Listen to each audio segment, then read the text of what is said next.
The reception hall of New Terran Colony hummed with nervous energy as delegates from both species mingled under the soft glow of bioluminescent panels. Kai Sullivan adjusted his formal jacket for the third time, watching the elegant Elari diplomats glide through the crowd with their characteristic grace. As the colony's chief administrator, he'd prepared for months for this historic meeting, the first formal diplomatic exchange in over 2 decades. The Elari were breathtaking in person, tall and ethereal, with skin that seemed to shimmer with an inner light and eyes that held depths Kai couldn't fathom. Their telepathic abilities were legendary, though they maintained strict protocols about mental contact with humans during diplomatic functions. Nervous? Colony Director Hayes appeared at his elbow, wineglass in hand. Kai shook his head. Just focused. This could change everything for our future here. Indeed, the Aelari have agreed to expand our territorial boundaries and share some of their agricultural techniques. After the conflicts of our parents' generation, this is nothing short of miraculous. Kai nodded, but his attention was drawn to one particular Aelari woman standing near the crystalline display case that housed artifacts from both cultures. She was stunning even by Elari standards. Her silver-blue hair cascaded down her back, like liquid starlight, and her luminous golden eyes seemed to be scanning the room with purpose. What struck him most was that she kept looking in his direction, not at the human delegation in general, at him specifically. "Who is she?" Kai asked, nodding toward the woman. Hayes consulted his tablet. "Thessa Veltar. She's listed as a cultural liaison specialist. Relatively young for an Elari diplomat, probably only a few decades old." The woman, Thessa, suddenly began walking directly toward them. Her movements had the fluid grace of her people, but there was something else in her approach. Determination, recognition. "Administrator Sullivan," she said as she reached them, her voice carrying the musical quality typical of Elari speech. "I was hoping we might speak privately." Hayes looked between them with curiosity. "I'll leave you to it," he said, drifting away to mingle with other guests. Up close, Thessa was even more striking. Her golden eyes seemed to search his face with an intensity that made him uncomfortable. There was something familiar about her, like a melody he couldn't quite recall. "Have we met before?" Kai asked. "I feel like there's something." A small, sad smile played at her lips. "You don't remember me, do you?" The words hit him strangely. Remember her? He would certainly remember meeting an Aelari before. It wasn't exactly a common occurrence for a human colonist. "I'm sorry, but I think you have me confused with someone else. I've never met any Aelari until today." Thessa's smile faded, replaced by something that looked almost like grief. "You used to make me laugh by trying to whistle with your fingers. You never could get it quite right, but you kept trying because you knew it fascinated me."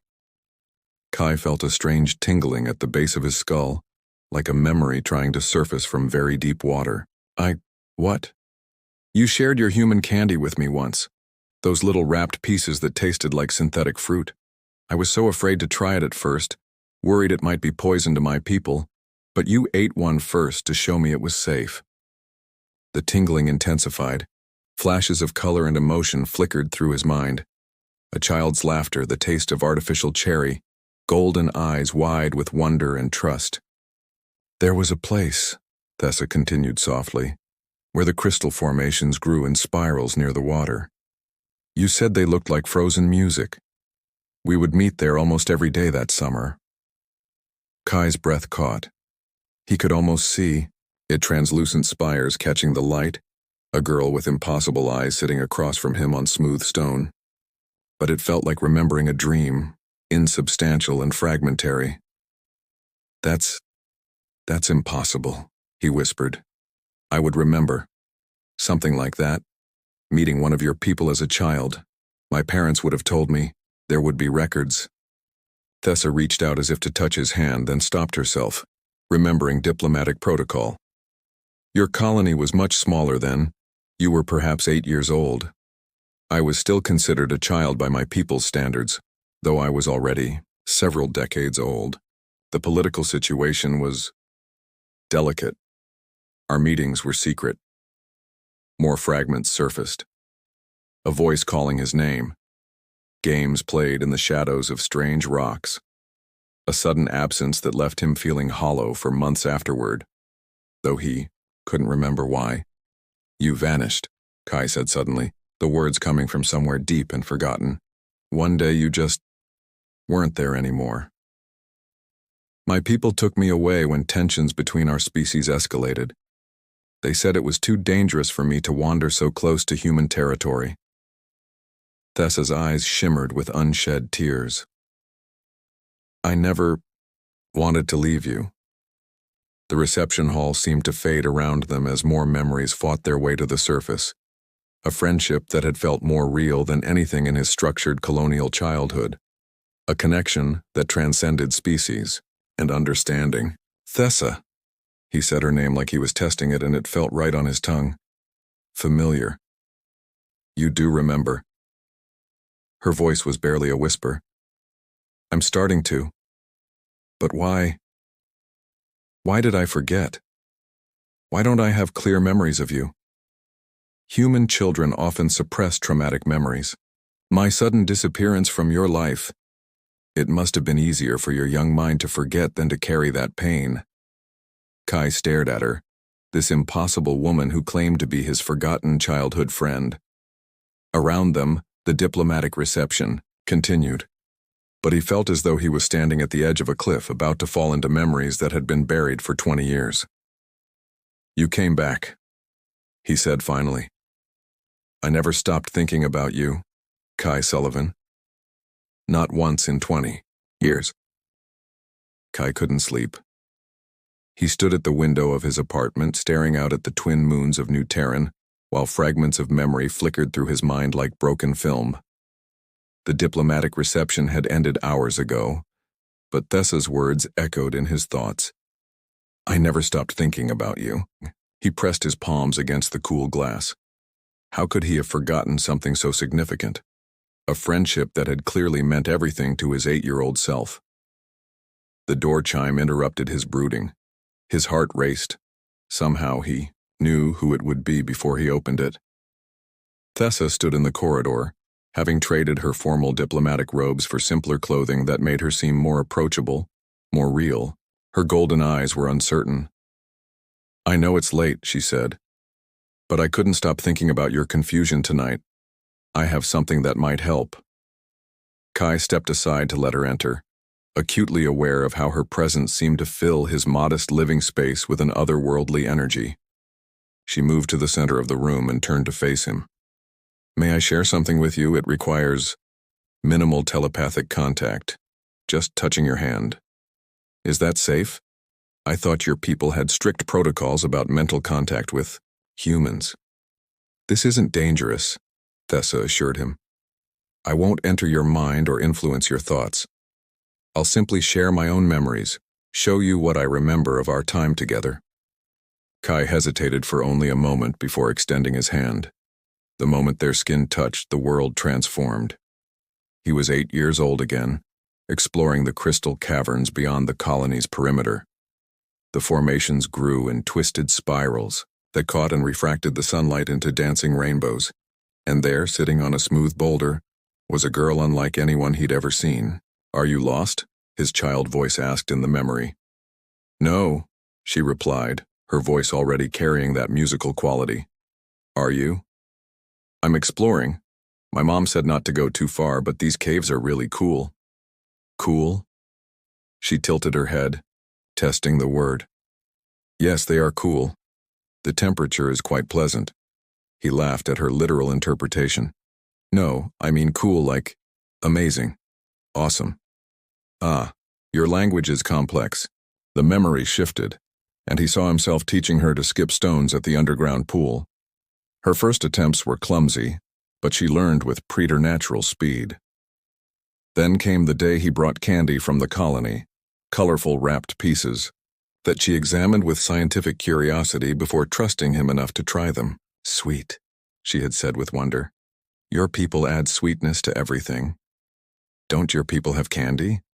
"We have foods that provide pleasure, but they are subtle. This is intense." He watched their friendship bloom through Thessa's perfect memories. Games of hide and seek among the crystal formations. Stories shared. Him telling her about human customs, her describing the vast cities of her people that floated above the clouds. The day he tried to teach her to whistle with her fingers, both of them dissolving into giggles when she couldn't get her longer, more delicate digits to produce the right sound. "You were my first friend," Thessa whispered, her voice pulling him back to the present. "The first being who didn't treat me as a curiosity or a burden." Burden? Kai's hand was still touching hers, creating a bridge between past and present. "I was different among my people. Too curious about other species, too willing to question our isolationist policies. My wanderings to the crystal caves were not approved of, but I was young enough that my supervisors didn't monitor me closely." Another memory surfaced. The last day. He saw himself waiting at their usual meeting spot, calling her name. The growing worry as hours passed, the hollow feeling, when he finally gave up and returned home. "What happened that day?" he asked. "A human patrol had been spotted near Alari territory. My people became concerned about exposure. They took me away suddenly. I barely had time to understand what was happening before I was back in our floating cities, forbidden from ever approaching human lands again. I waited for you," Kai said, remembering now. "I went back every day for weeks. I know. I could feel your distress from a great distance. It nearly broke my young heart." He understood now why his mind had buried these memories. The pain of losing his first and dearest friend had been too much for a child to bear. It was easier to forget than to carry that grief. "You grew up," Thessa continued, sharing more recent memories, her own this time. "I watched from afar when I could. My people have ways of observing other species without direct contact. I saw you become a student, then an administrator. I watched you laugh with human friends, but I always wondered if you remembered the Alari girl who once shared your adventures." "I dreamed about you," Kai realized suddenly. Not clearly, but sometimes I would dream about golden eyes and crystal caves. I thought they were just fantasies. Not fantasies, echoes of real joy. Their hands were still connected, and through that touch, Kai felt something deeper than shared memories. He felt the loneliness she had carried for 20 years, the way she had held on to their childhood friendship like a treasure. But he also felt something else, the way her feelings for him had evolved as she grew from child to woman. "Thessa," he said softly, finally understanding. "You didn't come here just for diplomacy, did you?" "The diplomatic mission is real and important," she said. "But when I learned I would be part of the delegation to New Terran Colony, when I discovered you were still here, I volunteered immediately. You came for me. I came hoping you might remember, hoping that the connection we shared as children might still exist." Kai looked into her golden eyes and felt something shift inside him. The buried child who had loved her was awakening, but it was merging with the man he had become. This wasn't just nostalgia. It was recognition of something profound and enduring. "It does exist," he said. "It never really went away. It was just sleeping." Thessa's smile was radiant. "Then we have found each other again." "What happens now?" Kai asked. "Your people, my people, they barely tolerate each other. What we're feeling is not forbidden by the peace treaty," Thessa said firmly. "Personal relationships between consenting adults of both species are not addressed by any law or regulation. But the complications are nothing compared to 20 years of wondering what if." She squeezed his hand gently. "I am not asking you to decide anything tonight, Kai. I only wanted you to remember, to know that what we shared was real and precious." As she prepared to leave, Kai felt that familiar hollow sensation, the fear of losing her again. But this time he was old enough to fight it. "Will I see you tomorrow?" "If you wish it." "I do, more than anything." After she left, Kai returned to his window. But now the view had changed. The moon seemed brighter. the distant mountains more mysterious. Somewhere beyond them lived an ancient and beautiful people, and one of them had carried his memory in her heart for 20 years. He was no longer the same man who had awakened that morning. The colony's botanical gardens were a marvel of human engineering and alien cooperation. Under the protective dome, earth plants grew alongside specimens from a dozen worlds, creating a paradise that existed nowhere else in the galaxy. It was here, among the exotic blooms and whispering leaves, that Kai found himself meeting Thessa each evening, after her official diplomatic duties. 3 days had passed since their reunion, and with each meeting, the invisible threads connecting them grew stronger. They walked the winding paths between towering Terran oaks and delicate Centauri silver leaves, talking about everything and nothing, rebuilding their friendship while discovering the adults they had become. "Your people's approach to terraforming is fascinating," Thessa said as they paused beside a fountain surrounded by luminescent flowers from her homeworld. "Most species simply impose their preferred environment on a planet. Humans seem to find ways to blend with what already exists. We learned the hard way that cooperation works better than conquest," Kai replied, watching the way the alien flowers' glow reflected in her golden eyes. "Your people taught us that lesson, actually. During the conflicts. Those were dark times. I am grateful they are past." She touched one of the glowing petals gently. "I brought these seeds as a gift to your colony. They will bloom for decades if properly tended." "Like some friendships," Kai said softly. Their eyes met, and he felt that familiar flutter of recognition mixed with something deeper, more adult. These evening walks had become the highlight of his days, but they were also becoming increasingly difficult. Every accidental brush of their hands, every shared laugh, every moment of comfortable silence built a tension that was becoming impossible to ignore. "Kai," Thessa said, her voice carrying a note of uncertainty, "I need to tell you something. The diplomatic mission, it ends in 4 days. My people expect me to return with the rest of the delegation." The words hit him like cold water. 4 days?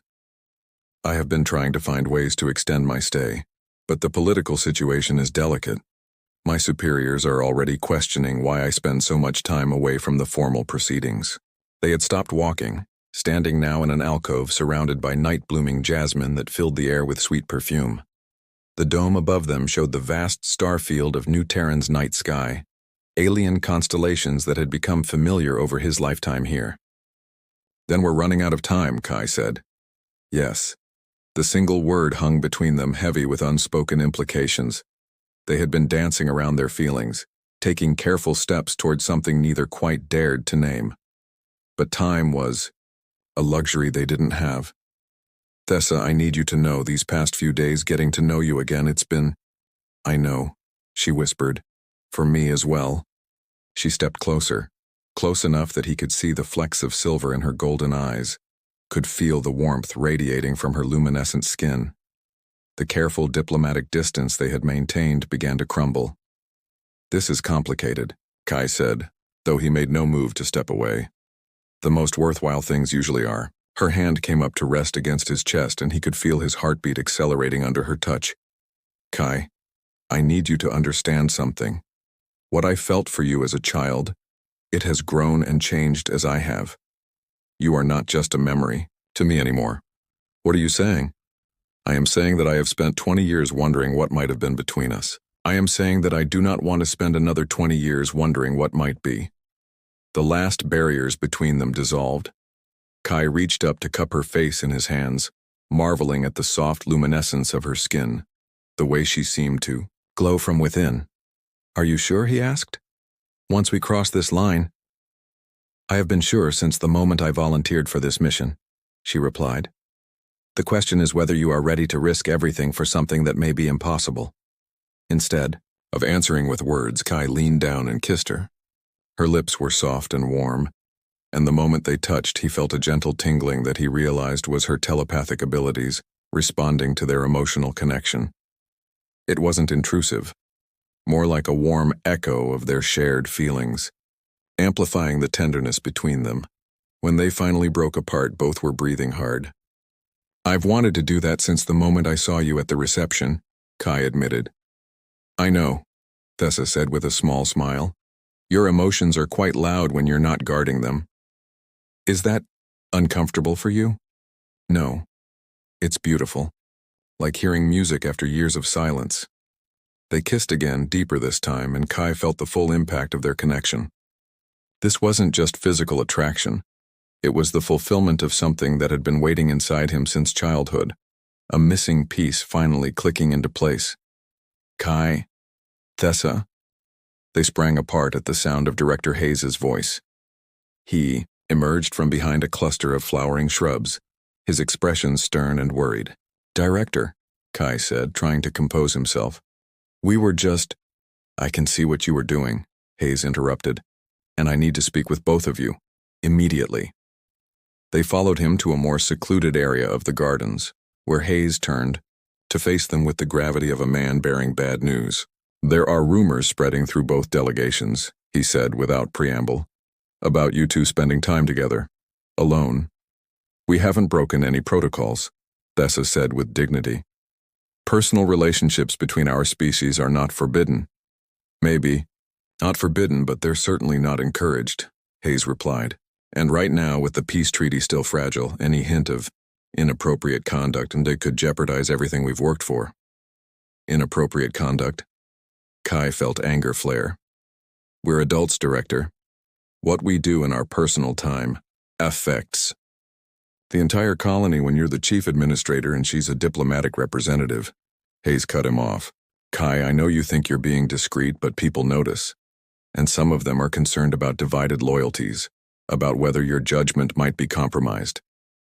My judgment is fine, Kai said firmly. Is it? Because I need to ask you, directly, are you romantically involved with Liaison Thessa? Kai looked at Thessa, seeing the worry in her golden eyes. He thought about lying, about denying what was obvious to anyone who saw them together. But he was tired of hiding. Tired of pretending that what he felt wasn't real and precious and worth fighting for. Yes, he said simply. I am. Hayes closed his eyes and sighed deeply. Then we have a problem. A big one. What kind of problem? Thessa asked. The kind that could end both of your careers and damage relations between our species for generations, Hayes said grimly. There are hardliners on both sides who would love an excuse to derail these peace talks. A scandalous romance between key personnel would be exactly the ammunition they need. Kai felt something cold settle in his stomach. What are you saying? I'm saying that you need to decide what's more important, your personal feelings or the greater good of both our peoples. Hayes looked genuinely sorry as he spoke. Because right now you can't have both. As Hayes walked away, leaving them alone among the alien flowers, Kai and Thessa stood in silence. The kiss they had shared moments before felt like a lifetime ago, and the 4 days remaining to them suddenly seemed both precious and terrifying. What do we do? Kai asked quietly. Thessa took his hand, her fingers intertwining with his in a gesture that felt both defiant and desperate. We decide what we're willing to risk, she said, and what we're willing to sacrifice. Above them, the alien stars continued their ancient dance, indifferent to the hearts breaking beneath their light. The next evening, Kai paced his apartment like a caged animal. Director Hayes's warnings echoed in his mind, but they warred with something stronger, the desperate need to be with Thessa before she was taken from him again. When the door chime sounded, his heart hammered against his ribs. Thessa stood in the doorway, but she looked different. Gone was the diplomatic composure she usually maintained. Her luminescent skin seemed dimmer, her golden eyes haunted. They know, she said without preamble. My delegation received a formal complaint about my conduct. I am to have no further personal contact with humans outside of official functions. Kai pulled her inside quickly, checking the corridor before sealing the door. From who? It does not matter. What matters is that tomorrow, I will be confined to the diplomatic quarters until we depart. Her voice broke slightly. This may be our last night together. They stood facing each other in the soft lighting of his living space, the weight of impending separation pressing down on them like a physical force. Kai reached for her hands and she came willingly into his arms. "I can't lose you again," he whispered against her hair, breathing in the subtle, otherworldly scent that was uniquely hers. "Nor I you," she replied, her voice muffled against his chest. "Kai, I have a confession. I could have requested reassignment to avoid this mission. When I learned you were here, I could have chosen safety over seeing you again." "Why didn't you?" "Because 20 years of wondering was already too long. Even if we only have tonight, it is more than I dared hope for when I was a child watching you disappear from my life." He pulled back to look at her, seeing his own desperate longing reflected in her eyes. "Thessa, are you sure about this? I have never been more certain of anything," she said, reaching up to cup his face. "I love you, Kai Sullivan. I have loved you since we were children, and I love you now as a woman who knows her own heart." "I love you too," he replied, the words feeling both new and ancient on his tongue. "I think I always have, even when I couldn't remember why." Their kiss was different this time, not the careful exploration of the gardens, but something deeper and more urgent. Her telepathic abilities hummed between them, not intrusive but welcoming, like an invitation to share more than just physical touch. "Show me," Kai whispered against her lips. "Share with me what you're feeling." Thessa's eyes widened slightly. "Mental intimacy between our species. It is very intense. I trust you completely." She pressed her forehead against his and suddenly Kai was drowning in sensation. Not just her physical responses, but the emotional storm beneath. 20 years of longing and hope and desperate love crashing over him in waves.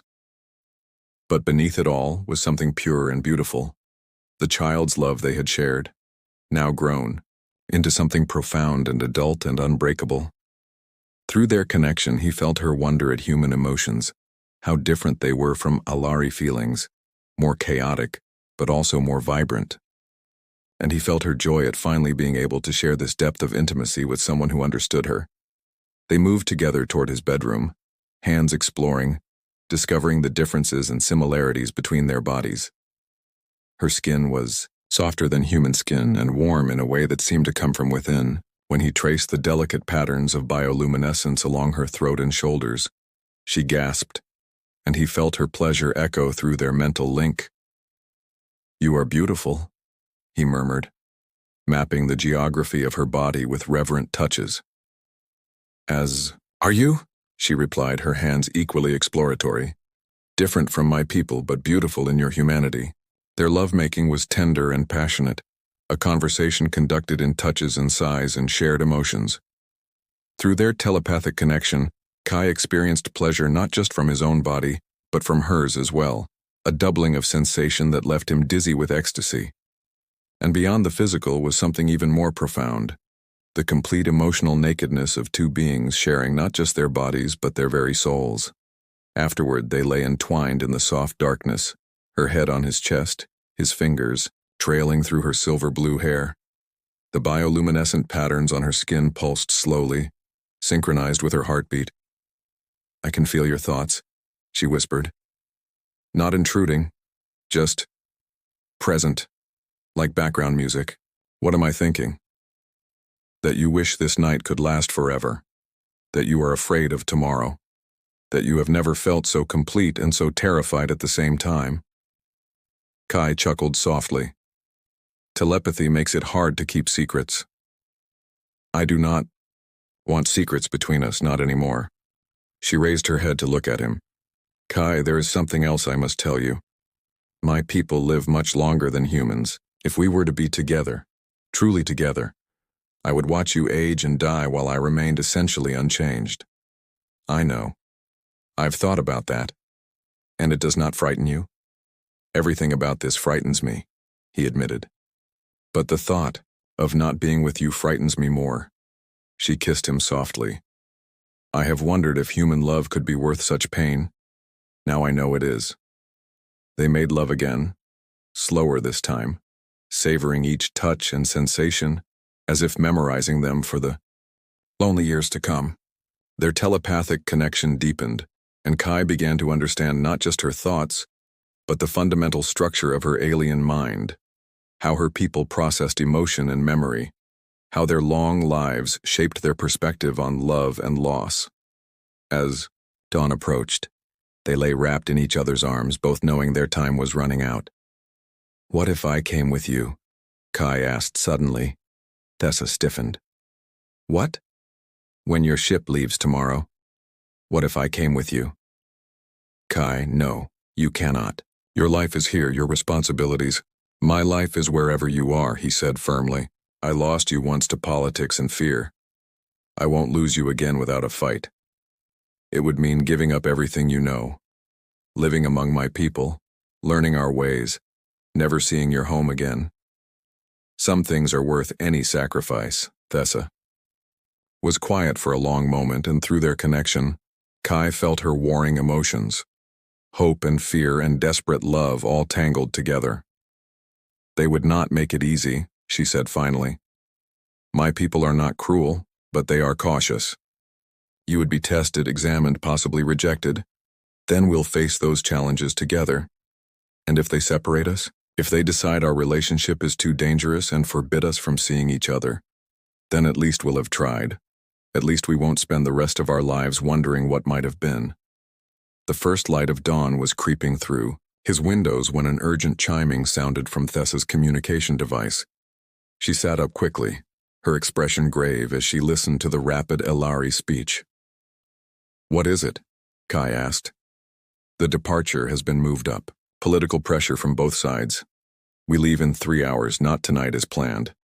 They stared at each other as the full impact hit them.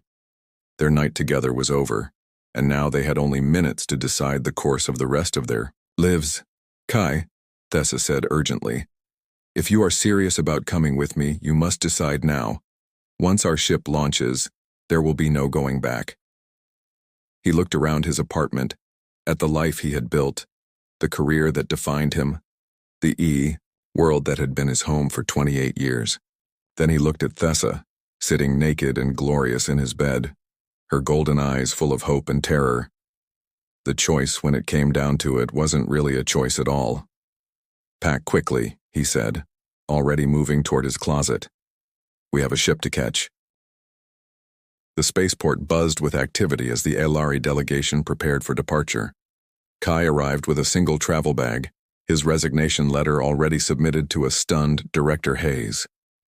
Word of his decision had spread like wildfire through the colony, creating a chaos of reactions, some supportive, others scandalized, all of them intense.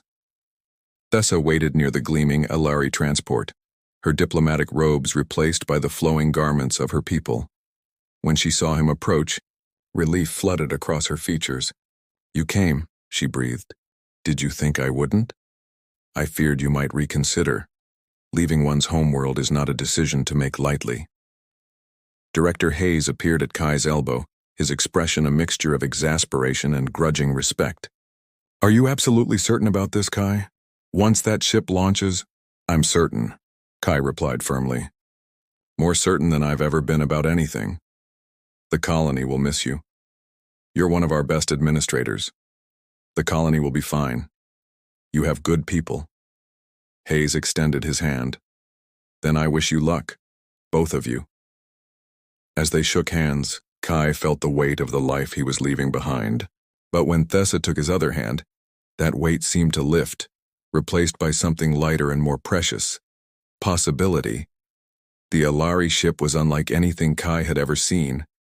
Where human vessels were functional and utilitarian, this craft seemed to have grown rather than been built, its organic curves and bioluminescent panels creating an impression of living beauty. As they boarded, several Elari delegation members watched with expressions ranging from curiosity to disapproval. "There will be challenges," Tessa warned quietly as they found their seats. "Some of my people will not understand your decision. Then I'll have to prove myself worthy of it." The launch was smooth and silent, the new Terran colony shrinking below them until it became just another light on the surface of an alien world. Kai felt a pang of loss, but it was overwhelmed by anticipation. He was embarking on the greatest adventure of his life. 6 months later, Kai stood on a crystalline balcony overlooking the floating cities of the Elari homeworld. The sight still took his breath away. Graceful spires that drifted through the clouds, connected by bridges of solidified light, the whole impossible structure pulsing with bioluminescent life. His integration into Elari society had been challenging, just as Thessa had warned. There had been tests of his intentions, examinations of his compatibility with their technology, and countless interviews with skeptical officials. Some Elari remained convinced that allowing a human into their society was a dangerous precedent, but there had been supporters too, particularly among the younger generation who saw Kai and Thessa's relationship as a symbol of the unity their species could achieve. And gradually, through patience and determination, Kai had found his place. He now served as a cultural liaison, helping to bridge the gap between human and Elari understanding. His unique perspective, a human who lived among the Elari and loved one of their people, had proven invaluable in diplomatic relations. The peace treaty that had seemed so fragile 6 months ago was now stronger than ever, bolstered by the living proof that love could transcend species barriers. "You look thoughtful," Thessa said, joining him on the balcony. Her pregnancy was beginning to show now, a gentle curve that filled Kai with wonder every time he saw it. "Just thinking about how much has changed," he replied, pulling her into his arms. 6 months ago, I was a colony administrator who had forgotten the most important friendship of his childhood. Now you are the father of a child who will be a bridge between two worlds," Thessa finished, placing his hand on her belly.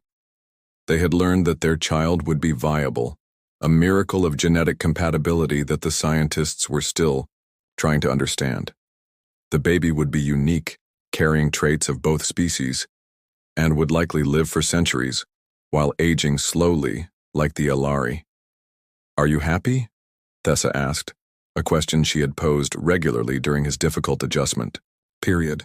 "Happier than I ever imagined possible," Kai replied honestly. "There are days when I miss Earth foods and human customs, days when I feel like an outsider looking in. But then I remember that I'm exactly where I belong, with you, the Council.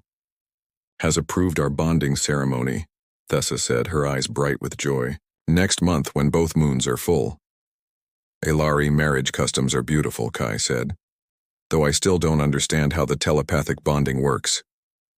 "You will when the time comes. It is indescribable. Two minds becoming one while remaining separate. The ultimate expression of trust and love." As they watched the floating cities drift through the sunset clouds, Kai reflected on the incredible journey that had brought them here. A forgotten childhood friendship had grown into a love that literally moved worlds, changing not just their own lives, but the relationship between their peoples. "Thessa," he said softly, "do you ever regret it? All the complications we've caused, all the controversy?" "Never," she replied firmly. "Love like ours comes perhaps once in a lifetime, if at all. To waste it for the sake of politics or fear would have been the greatest tragedy of both our lives." She was right. Kai knew. Their love story had become legend among both species. The human who gave up everything for love. The Elari who waited 20 years for her childhood friend. Children of both races would grow up hearing their story, learning that love could overcome any obstacle. Their daughter, for the doctors had confirmed the baby would be female, would be born into a galaxy where the impossible had become real, where the barriers between species were crumbling one heart at a time. "What should we name her?" Kai asked, feeling the baby move beneath his palm. "Something that honors both our peoples," Thessa suggested. "Perhaps Kira? It means light in both our languages, though with different nuances." "Kira," Kai repeated, testing the name. "Perfect. A light to guide both our species into the future." As the alien suns set over the floating cities, painting the sky in colors that had no names in human language, Kai marveled at the path his life had taken. He had lost his memory of love only to find it again transformed into something greater than he could have dreamed. The boy who had shared candy with an alien girl in crystal caves could never have imagined this moment, standing on an impossible balcony beside the woman he loved, their unborn child, a living symbol of unity between the stars. But perhaps that was the true magic of love, Kai thought as he held Thessa close.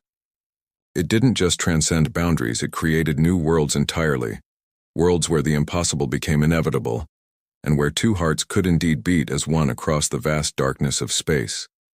Their love had returned from the stars, and in doing so, it had shown both their peoples that the universe was far more beautiful and connected than any of them had dared to believe.